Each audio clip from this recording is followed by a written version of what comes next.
what do we have on the channel today? Today on Amiga World, Mr. Lowe sent in his Amiga 3000 power supply for an update, a fix, some caps. So I had to go all over the world and special order these capacitors, which had to come from freaking Italy via somebody in Italy. So they came in the other day, and I finally get to do them. Now, the big dogs are the hardest to find. I found them locally. Be careful with the button, because I have snapped my own off from manhandling it, lifting it up, being dumb, and you break a button. I charged my screwdriver.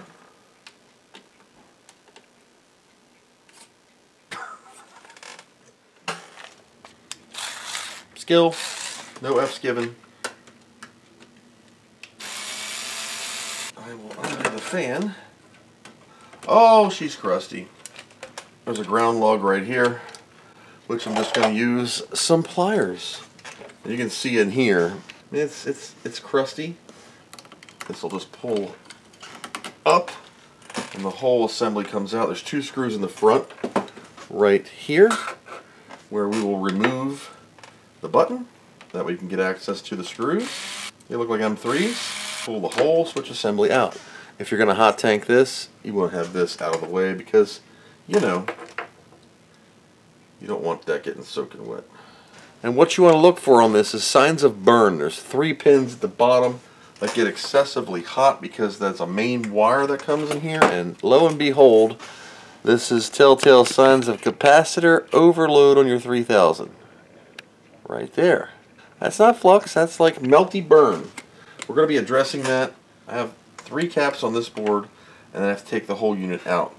So we're going to have a MOSFET on this side, voltage regulator, you got 2 coils, lots of capacitors, rectifiers, and joy on this metal plate here. 2 screws on here that will separate all of this, 2 in the front. It's a lot of fun. So I'm going to start by removing the aluminum bracket. We're going to be using John Holmes for the final screw. Onions. They're all going to stick to the pan now. So the green peppers are going to stick to the pan. I'll be back. I have to go get olive oil. Put everything on it, then you gotta, if I forget what we need. You forget. I forget. So apparently I was given a grocery list at lunchtime, which I got, except I forgot to get the top 3 things that weren't food related, which was olive oil, lunch bags, and trash bags. Whoops. You heard her. So, what was I doing? Stepping on wood. Okay, we're going to pull this dude up. Yeah, up. That's going to give me access to get this final screw out here. Now, the inner power supply should be able to be separated from its plastic liner. Here's your plastic liner. This comes out. This is ground protection against the bottom of the circuit board here, which you can see is in very good shape. We'll just put that up there. So can you take these plates out to get to your work? You can. You have a MOSFET here, 3 in the back, and I believe 2 on this side? Yeah, 2 on this side. That use these for cooling. That's why they're screwed in here and all in the front. 1, 2, 3, 1, 2, and there's actually another one right here on this board. So it's up to you. Normally what I'll do is I will just underneath take the solder out. This is pure lead solder, by the way. It is a power supply, switching power supply. That's why it looks nice and shiny silver. This is not that silver-free, hippie, tree-hugging, environmentally friendly crap. So we're going to use the hippie, or the non-hippie, non-tree-hugging, environmentally harmful crap to put back on. I'll make sure I breathe the fumes in directly. So I take one for the team. I'll take my marker, and I just mark my caps so I know where I'm soldering out of. It makes it easier for me. You really can't see what I'm doing, but what I'm doing is I'm just taking some paint. It's like taking some marker, and I'm just kind of touching the solder with it. It makes your life a lot easier. And I'm not going to do these all at once. Some people who are smart and write things down better than I kind of like you know. But when you get into this mess of early light-on technology where it looks like everything is grounded out together, you gotta be real careful, because one wrong solder move and you do ground everything out. And I'm telling you, it's just a mess. This ain't the helmet of Goober.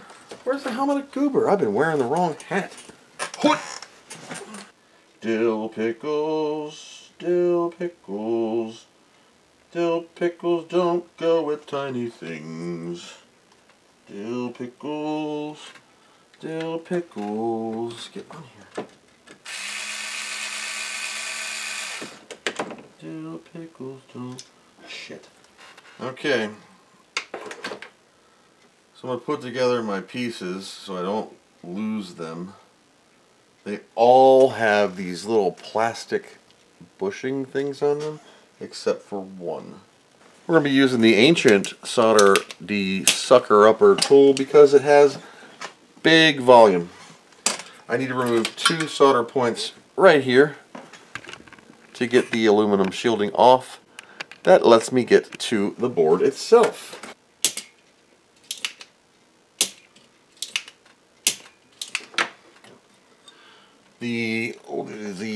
The prongs here were, I had to spread her legs. Now what I'm going to do is I'm going to put all the MOSFET screws here back in, all the voltage regulator dudes, because they need little cooling. Like this is a cooling pad. Normally there's a little dab of something here, thermal compound, but all we had was this little pad. Just want to make sure I have all of my pads, peel them off, because you want to make sure they're on there when they go back in. Before people go and complain while this is heating up, I want to reiterate that this is grounded. There's a cord here that goes behind, down and grounded. It's the same cord I am grounded to that I wear. This table is metal bottomed, which is grounded to my house mains ground. Here in America, we bond our neutral and ground to 1. Long story short, I'm grounded, and then I'm grounded, and that way we're all grounded. It's a big happy party. Even if this table was sitting, or this part was right on the table's grounded, I'm grounded. Statically, we're good. So I know a lot of people always question me because I don't wear it on my wrists. I find it constricting, and I'm always I have such a clean desk, I would never bump into it. So I just want to stress that I always wear my prison bracelet, as I call it. It is an anti-static strap. I just take a sock off because I'm in my home. I'm in pajamas anyway, all the time. Gotta represent. And that's how I do it. Let's sucker holes. Okay, there's our regulator module. And when you remove that, that gives you access to get to these caps. And the amount of crud that's falling out, there's sand. There's sand in the power supply falling out when I remove this piece. Whew. You can see, it's just an L bracket, and you can see those 2 vampire teeth on the end. They were bent, all jacked up. So I had to be careful with those. I'm not going to bore you with this. Let me get the boring board done, and then I'll hot tank it, and then we'll take a peek. 20 minutes later, there you go. All cleaned up. Still a little wet from being soaked. You can see the burn marks have been reflowed. They're nice and shiny and everything cleaned up. That went up to one of the caps up here. There are 3 caps on this board, and 0.1, a 4.7, and a 47. Now I'm going to start on the pain in the butt ones, which are all the ones that I have to mark off first because they're just so much fun. Got to be extremely careful with this board because there's a lot of lead solder on it. Not environmentally, I'm not worried about all that hippie crap. I am just worried about effing up one of the, pulling something wrong. A lot of times on a power supply the legs are bent and it's a mess. So I'm going to blip to this being sort of done, and we'll check in periodically. 532. So I have 5 in the center here that I've taken out. That was fun.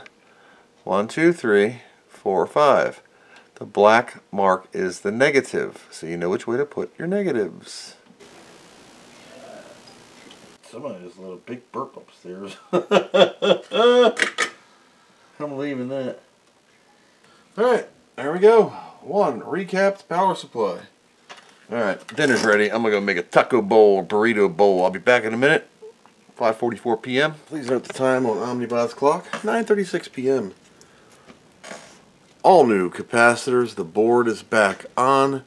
The unit's been cleaned. Look how nice and clean it is now. Woohoo! Now, the two big dogs in here, they weren't included in that kit. So, I wasn't too pleased about that. Otherwise, I could have just used capacitors that I readily had here, and I got at Micro Center with these 3300s I had right here.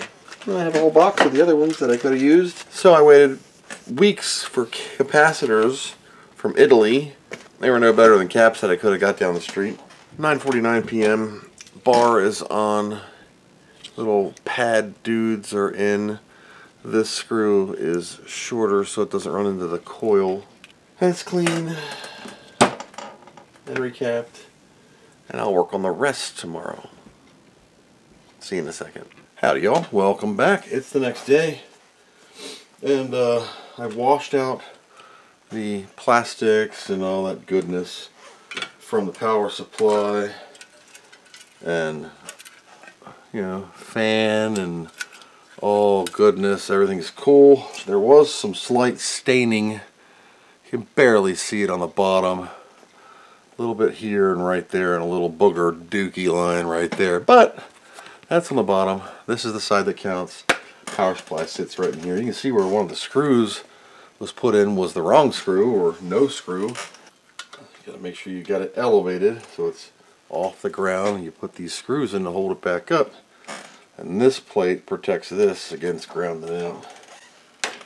And then the lid can go back on. We're going to wire up this grommet that I didn't wash. I'm going to rub it on my stomach. I'm going to tilt this around this way before I go plopping screws in her. And you want to make sure that you get the ring around the collar here facing the right way. And squish this in there like that. Now you don't have to man tighten these. Just one Uga is good enough. Not man tight, just so I can still maneuver the other side around. Get that in there. I'm just snugging everything up. Give her a There we go. So that's in there. So that piece plugs in right there. The fan, because its wire has been a pain in your butt this entire time, will go in between these two things. It's usually zip tied down, but we don't need that. Plug it in. It's keyed. It can only go one way. And this entire assembly comes firing down like that. Chris, so I'm gonna turn the power supply on, and we're gonna plug it in. It's on the Memorex Power Center switch. And I'm going to basically ground the table out and touch this and see if I get any voltage. That way this don't turn into a big electrical current. Power supply works. Nope, 0, 0, 0. Can you see that? We're at 5 volt, and our 12 volt rail is 11.8. So I'm going to have to make an adjustment on that screw. But first I want to test the capacitor drains. We're turning it off. You can see the voltage going down. It does have a drain circuit on that side board.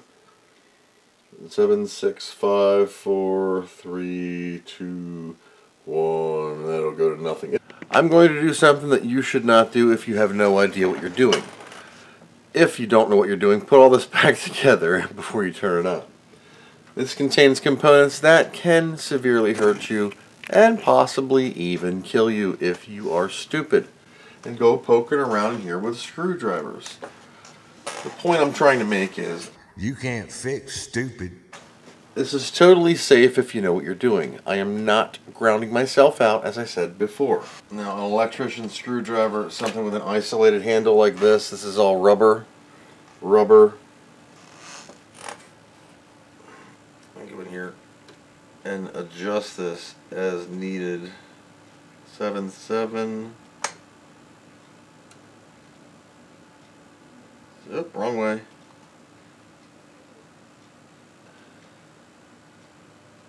Okay, so 1201, we're okay, okay? So all I did was adjust that trimmer cap while it was on. Now we're going to test the 5 volt. Hopefully it's not 6 volt. 5.25. That's not bad. That's fine. The 12 volt rail is what I was having a problem with. 1201. I'm actually going to drop that to like 11.9 and some change. 11.96. Now I'll test the 5 volt rail. 5.23. It's not too bad. I'm going to leave it like that. That's more than enough for a 12 volt and a negative 12. We can also test our negative 12 right here. That's negative 504. We're okay there. 5 volt is 4.98. 1207 negative. We're okay there. 11.96 on our 12 volt rail. I think that's pretty close. You know, that's 0.4. No big deal. On a plus note, do you know what that means? That means that this Amiga 3000's power supply is and has been fixed.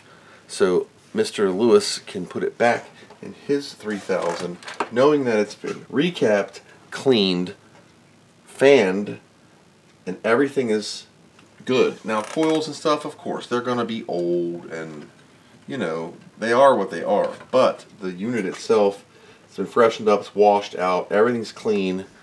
It's going to work well for a long time.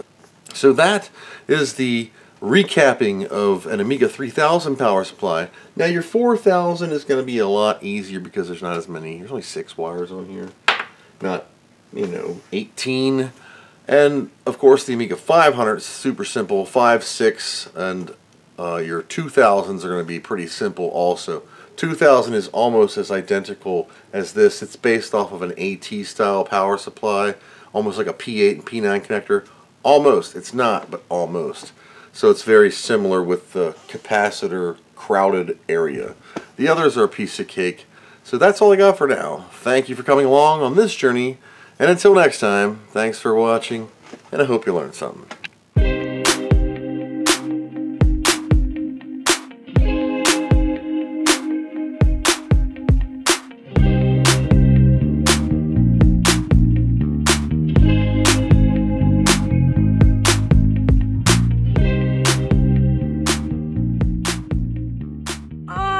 What do you know from funny, you bastard?